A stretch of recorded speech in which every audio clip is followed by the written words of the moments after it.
All right, guys, Tyler Hooks here, back with Tekno RC on the NB48 2.0 build. We are now on bag H. That's going to be the front arms and front sway bar mount. So it's going to be very similar to what we did a couple bags ago with the rear end. But this time, obviously, we're focusing on the front arms. We've got the front sway bar. Front sway bar is a little bit smaller than the rear sway bar, but it mounts the same way that the rear one does, using the bearings and everything, etc.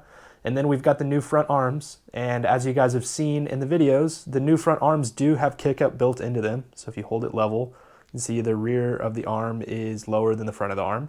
So there is actual kick built into the arm, or a caster angle if you want to call it that as well. So that means that the caster block doesn't actually have to have as much angle built into it because it's built into the arm. We do have two caster block options. We'll talk about that a little bit more when we actually get to the caster blocks, which I believe are in the next step.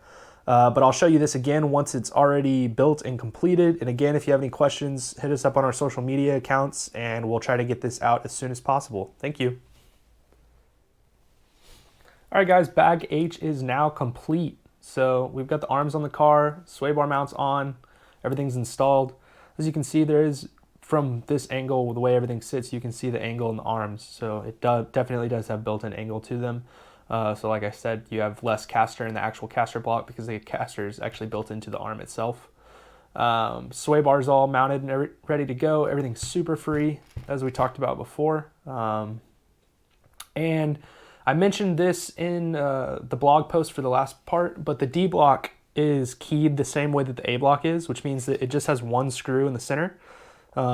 We had some people that were a little bit nervous about there only being one screw on the A block and the D block, but as you see here, it actually keys underneath the chassis. So you'll actually have two screws that go into the A block and into the D block from underneath the chassis. So you actually have three screws that make sure everything stays in one piece or in one place.